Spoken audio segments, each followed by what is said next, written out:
گناہ کے مواقع مل گئے اس سے بچنے پر بھی صبر، جو پریشانیاں آتی ہیں ان پریشانیوں پر بھی صبر، یہ 3 طرح کے صبر جس آدمی پر ہوگی اللہ کی مدد اس کے ساتھ ہوگی، اور اس کے ساتھ نماز کی پابندی بھی کرنا۔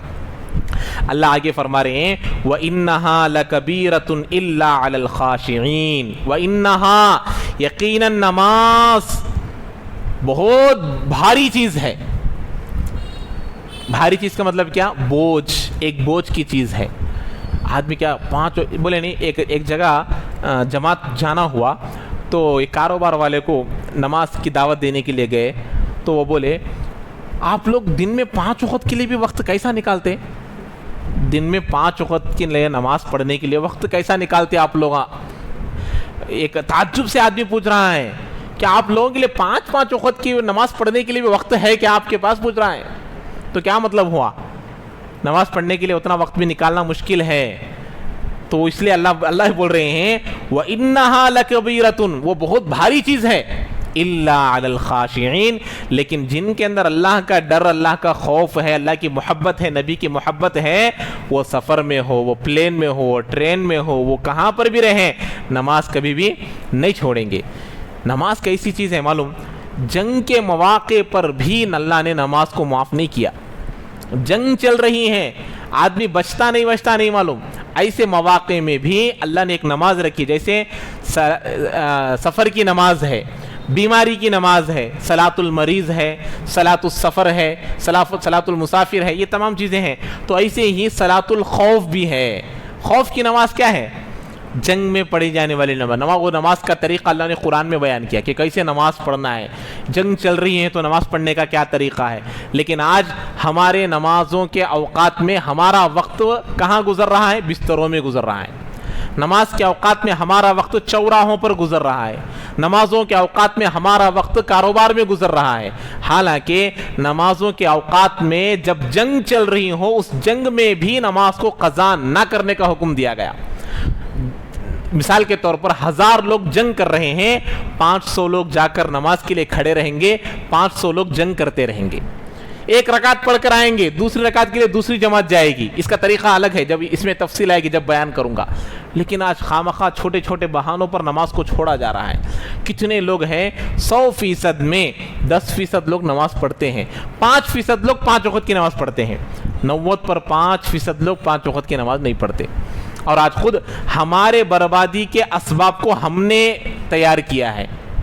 پورے دنیا کے مسلمان 5 وقت کی نماز کی پابندی کرنے لگ جائیں تو انشاءاللہ ثم انشاءاللہ پورے دنیا میں انصاف عام ہو جائے گا۔ لیکن نمازوں کی پابندی نہیں ہے ہمارے اندر، تو اس لیے یہ پریشانی آتی ہے۔ اس لیے اللہ فرما رہے ہیں نماز کے ذریعے سے، صبر کے ذریعے سے اللہ سے مدد چاہو۔